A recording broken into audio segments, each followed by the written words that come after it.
Eh bien, comme vous le savez, le Cameroun célèbre de concert avec plusieurs pays africains la journée africaine de la lutte contre les faux médicaments. Oui. C'est aujourd'hui, le 12 octobre, comme il est de tradition. Chaque année, donc, on célèbre cette journée. Mais qu'est-ce qu'on fait concrètement? On sait bien que le ministre de la Santé publique était dans quelques marchés de la ville de Yaoundé pour sensibiliser et détruire également ces médicaments qui inondent nos rues et quartiers. Et c'est un phénomène depuis quelques temps et depuis plusieurs années. Un peu, on a estimé que c'était une autre sorte, un peu comme de la drogue que l'on vend en cachette. Exactement. Et bien entendu, aujourd'hui, pratiquement un poison qui décime les populations. Et donc, alors, que pensez-vous de ce phénomène aujourd'hui à tous les niveaux? Celui qui n'a peut-être pas pu trouver du travail en tant que soit infirmier ou assistant. Il se crée un petit labo perso où il fait des mixtures dans lesquelles il met même des injections qui n'ont pas, en plein air. En plein air, avec tous les risques que ça comporte. Et peut-être même cette personne n'est même pas habilitée à le faire. Peut-être il a appris même dans le tas comment faire une injection et vous laisser tripoter par ce genre de personnes. Pour revenir sur le médicament illicite, je dirais tout simplement que c'est vraiment un phénomène sociétal. C'est un phénomène qui touche toutes les tranches d'âge, parce que lorsque vous allez dans une formation sanitaire ou même en dehors, toujours aux abords, vous verrez toujours quelqu'un qui viendra vers vous, vous proposer comment ils appellent souvent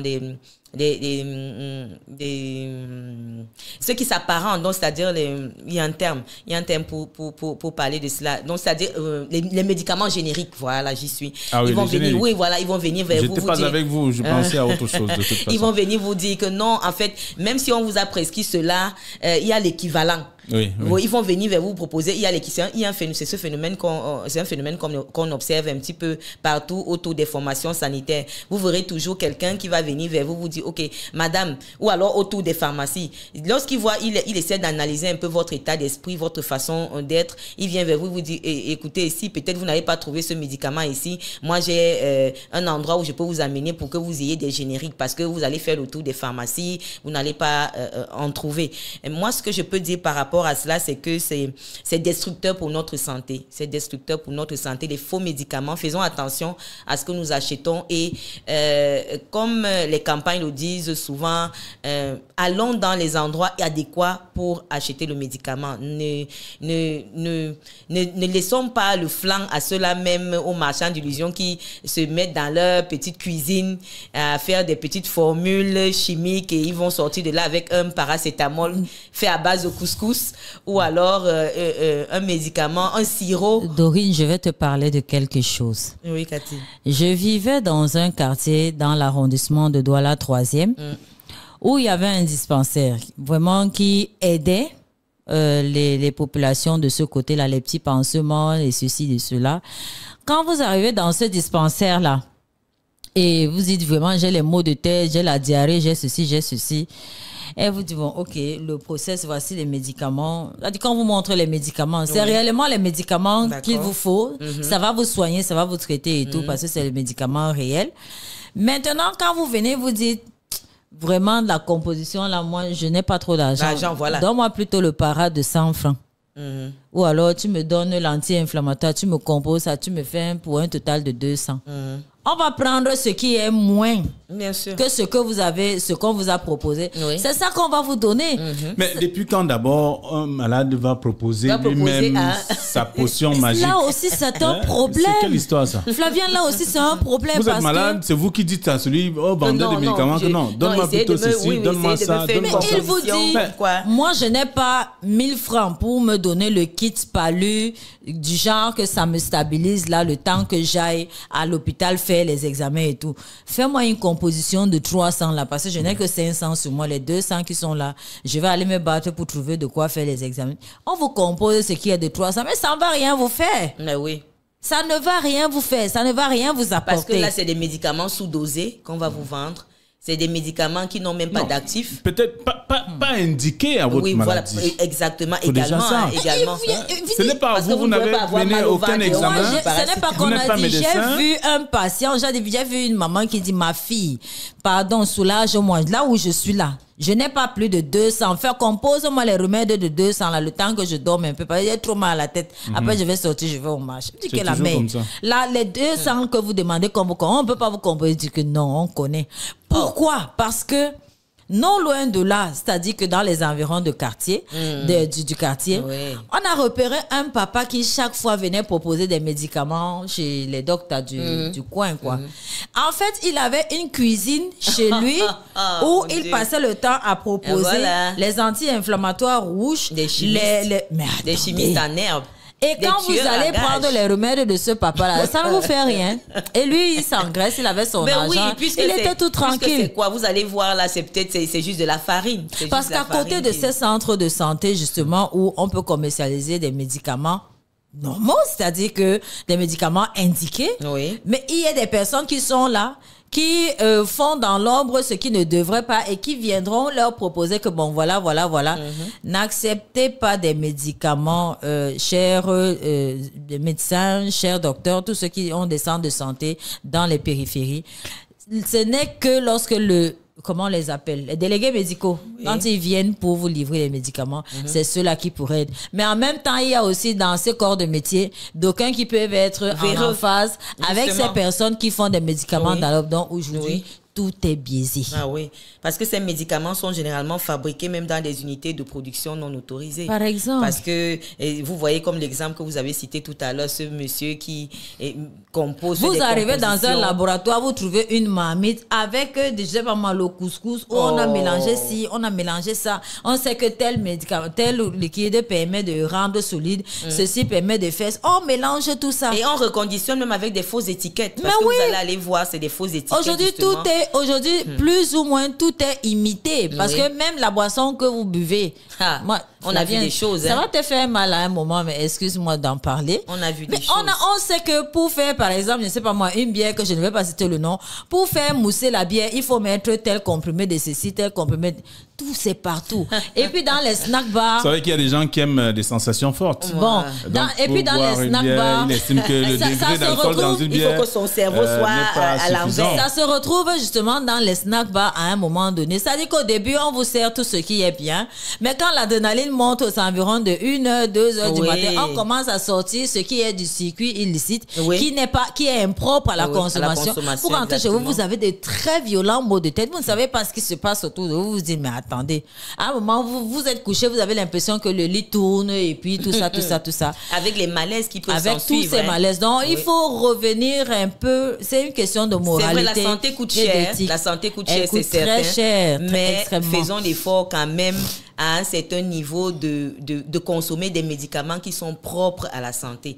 Parce que il est possible d'avoir également les images du ministre de la Santé publique dans les marchés à Yaoundé. C'est bien possible. Donc, Marius va certainement nous permettre de regarder un peu le ministre de la Santé qui a fait un tour dans des marchés. C'est une chasse perpétuelle contre ces médicaments impropres à la santé. Il était déjà avec le président du conseil de l'ordre des pharmaciens. D'accord. Oui. Dr Nana qui également se bat parce que c'est généralement le combat de ces pharmaciens et l'ordre des pharmaciens mène ce combat chaque année, chaque président qui arrive. Et ils ont du grand amour. Ce n'est pas une équation facile. Pas du tout parce que ces revendeurs et ces fabricants de faux médicaments, ils poussent comme des champignons. Vous allez voir à tous les carrefours. Vous vous demandez où est-ce que ces revendeurs même s'approvisionnent. Mais généralement, vous verrez parmi eux très peu qui s'approvisionnent chez les délégués médicaux, qui sont assez honnêtes, quand même, qui vont se ravitailler dans des endroits qui sont indiqués pour le ravitaillement. Mais il faut dire que la majorité, ou c'est l'appât du gain, ou c'est l'appât du profit, on n'en sait rien. Mais généralement, vous allez rencontrer quelqu'un qui vous dit, bon, ok, qui fait une composition qui n'a rien à voir. D'abord, vous n'êtes pas médecin. Vous n'êtes pas médecin, mais vous allez peut-être avec votre carnet, vous allez présenter, vous voyez un peu. Donc, comment est-ce qu'un médicament peut être exposé comme ça? Il n'est pas à l'abri. Parce qu'il y a des médicaments où on met, lorsque vous lisez la notice, conservé à l'abri peut-être de la chaleur dans un milieu. Il y a une température appropriée voilà, pour conserver les médicaments. C'est pour ça que dans les pharmacies, il y a une clim qui n'est pas trop forte. Elle est modérée. Et c'est cette température qu'il faut pour conserver les médicaments. Voilà. Il n'y a jamais eu de soleil, des rayons de soleil dans une pharmacie. Lorsque vous voyez l'image, c'est clair que un médicament qui est exposé de la sorte devient davantage dangereux pour le consommateur. Oui, effectivement. Effectivement, parce que en plus des faux étiquetages qu'on peut trouver, il y a des médicaments qui sont périmés, mais on va prendre une notice autre, une notice actuelle et la mettre à l'intérieur peut-être du paquet où le médicament est, et vous verrez que ce médicament-là peut avoir même des effets secondaires inimaginables, parce que si vous consommez déjà un médicament qui est périmé, vous imaginez un peu ce que ça peut faire. Il me souvient une fois, il y a eu un fait divers quelque part, je sais pas, dans la ville de Boulova ou de Yaoundé, quelque chose comme ça. En fait, c'est des personnes, c'est des expatriés qui sont venus comme des agents humanitaires pour apporter un petit réconfort, soi-disant, aux populations de cette zone-là. Et il y avait des séances de formation qu'ils initiaient, mais on s'est rendu compte que c'est des personnes qui venaient pour plutôt autre chose, pour l'exploitation du bois, je crois. Il y avait quelque chose de ce genre, et ils avaient construit une officine, enfin un petit dispensaire de circonstances, parce qu'ils avaient trouvé des personnes malades. Et lorsqu'on est allé à la pharmacie de ce centre-là, on a trouvé que la plupart des médicaments, ou alors des emballages de médicaments contenus là-dedans, avaient des dates de péremption dépassées. Donc, il était même effacé à la limite pour ne pas permettre que les gens le sachent. Et puis, ils donnaient donc ces médicaments. Et les personnes réagissaient autrement. Ils se disaient que, mais comment on peut prendre les médicaments et puis ça nous rend plutôt malades plutôt que de nous guérir? Et quelqu'un a donc vendu la mèche comme ça. La nouvelle est allée dans le commissariat du coin. On a interpellé la presse. On est venu donc faire un reportage, un état des lieux, choses vues, entendues. Et on s'est rendu compte qu'en fait, ils étaient là pour des objectifs inavoués. Voilà. Donc, ils prenaient des médicaments périmés. C'est ça qu'ils donnaient aux populations. Et ça les rendait encore plus malades parce qu'il a fallu un suivi, il a fallu qu'on leur fasse des lavements au regard de ce qu'ils avaient déjà ingurgité et tout. Et les conséquences, vous n'imaginez pas. Donc, ça, c'est de la criminalité pharmaceutique. C'est une question de morale. Alors, vous savez, lorsque les exploitants de ces forêts et autres arrivent dans nos différents villages, ce sont des trucs du genre qu'ils proposent pour appâter un peu la population, parce qu'on sait que la population est vieillissante et il y a des maladies.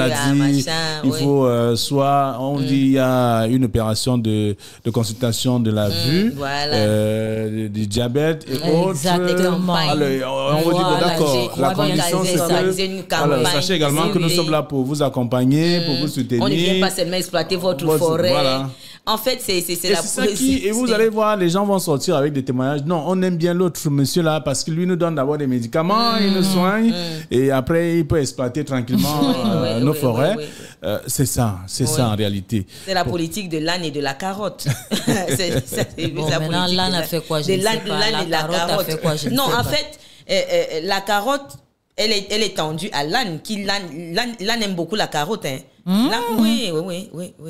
L'âne aime beaucoup la carotte. C'est la politique de l'âne et de la carotte. C'est-à-dire, vous venez pour faire quelque chose. Que l'âne n'est pas au courant de ce que vous venez faire.